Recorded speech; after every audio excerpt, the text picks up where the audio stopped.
Sa ibang balita, pinaghahanda na ni Senate President Cheese Escudero ang mga opisina ng Senado para sa impeachment trial ni Vice President Sara Duterte. Inilatag ni Escudero ang administrative support sa impeachment trial.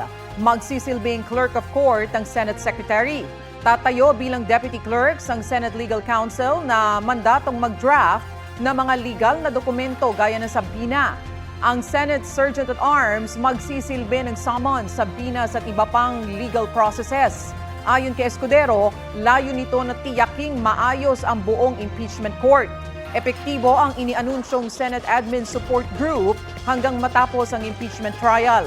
Una nang sinabi ni Escudero na posibleng masimula ng impeachment proceedings sa Hunyo.